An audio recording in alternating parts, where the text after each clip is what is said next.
ಮಧ್ಯಮ ವರ್ಗದ ಜನರು ರೆಸ್ಟೋರೆಂಟ್ಗಳಲ್ಲಿ ಸಮಯ ಕಳೆಯಲು ಹೆಚ್ಚು ಉತ್ಸಾಹ ತೋರುತ್ತಾರೆ. ಇತರರು ತಮ್ಮ ಬಗ್ಗೆ ಏನು ಅಂದುಕೊಳ್ತಾರೋ ಎಂಬುದನ್ನು ಯೋಚಿಸದೆ ಅವರು ವ್ಯವಹರಿಸುತ್ತಾರೆ. ಇವರಲ್ಲಿ ಕೆಲವರು ರೆಸ್ಟೋರೆಂಟ್ಗಳಲ್ಲಿ ಕೂಡ ಮಿತವ್ಯಯದ ಪದ್ಧತಿಯನ್ನು ಅನುಸರಿಸುತ್ತಾರೆ. ಗದ್ದಲದಿಂದ ದೂರವಿದ್ದು ಪ್ರತ್ಯೇಕ ಆಸನವನ್ನು ಅವರು ಕಾಯ್ದುಕೊಳ್ಳುತ್ತಾರೆ. ಮಧ್ಯಮ ವರ್ಗದ ಜನ ಲೆಕ್ಕಾಚಾರ ಹಾಕುತ್ತಾರೆ. ಪ್ರತಿ ಆಹಾರಕ್ಕೆ ಎಷ್ಟು ಬೆಲೆಯಾಗುತ್ತದೆ ಎಂಬುದನ್ನು ಮೆನು ನೋಡಿ ಲೆಕ್ಕ ಹಾಕುತ್ತಾರೆ. ತಮ್ಮ ಇತಿಮಿತಿಯೊಳಗೆ ಖರ್ಚು ಮಾಡಲು ಬಯಸುತ್ತಾರೆ.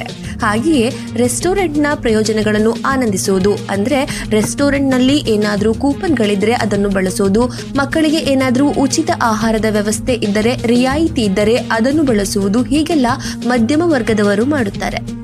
ಯಾರು ಫುಡ್ ಅನ್ನು ಒದಗಿಸುತ್ತಾರೆ ಅವರಿಗೆ ಗೌರವ ನೀಡಿ ಸಂಬೋಧಿಸುವುದು ಮಧ್ಯಮ ವರ್ಗದ ಜನರಿಂದ ಕಲಿಯಬೇಕಾಗುತ್ತದೆ. ಅವರು ಉತ್ತಮವಾಗಿ ನಡೆದುಕೊಳ್ಳುತ್ತಾರೆ.